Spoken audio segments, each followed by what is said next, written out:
British బానిసత్వ సంఖ్యల నుండి భారతీయులకు విముక్తి చేసిన మహాత్మా గాంధీని నేటి బీజేపీ ప్రభుత్వం స్వచ్ఛ భారత్కే పరిమితం చేసి అవమానిస్తున్నారని మాజీ ఎమ్మెల్యే కమలమ్మ ఆగ్రహం వ్యక్తం చేశారు. కడప జిల్లా పోరుమామిళ్ల పట్టణంలో మహాత్మా గాంధీ వర్ధంతిని పురస్కరించుకొని గాంధీ విగ్రహానికి పూలమాలలు వేసి నివాళులు అర్పించారు. ఈ సందర్భంగా ఆమె మాట్లాడుతూ మనందరికీ స్వాతంత్ర్యం తెచ్చిన జాతిపిత మహాత్మా గాంధీని ప్రతి ఒక్కరూ ఆరాధించాలని అన్నారు. ఈ కార్యక్రమంలో పీసీసీ రాష్ట్ర ఉపాధ్యక్షుడు ప్రభాకర్, కమల, ప్రభాస్ ఇక కాంగ్రెస్ పార్టీ కార్యకర్తలు పాల్గొన్నారు. అయిన తర్వాత కాంగ్రెస్ పార్టీ అజెండానే మరి ఆ రోజు భారతదేశపు అజెండాగా మారింది.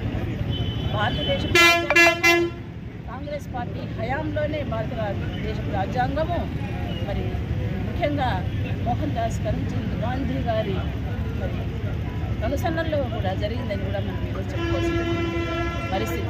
మరి ఇటువంటి మహోన్నతమైనటువంటి వ్యక్తిని కూడా ఈరోజు కింద పెట్టే విధంగా భారతీయ జనతా పార్టీ చేసినటువంటి విధానాలు చూస్తే మరి ఏదైతే వారి కనుసన్నల్లో ఏర్పడినటువంటి భారత రాజ్యాంగాన్ని బలహీనపరుస్తూ దాన్ని కొట్టివేసి దాని స్థానంలో మరి వేరే రాజ్యాంగాన్ని తీసుకురావాల అనేటువంటి ఆలోచన, మనుస్మృతిని తీసుకురావాలనే ఆలోచన, భారతదేశంలో ప్రజాస్వామ్యాన్ని ఖూనీ చేయాలనేటువంటి ఆలోచన ఎంతో దుర్మార్గమైనది కనుక దేశ ప్రజలు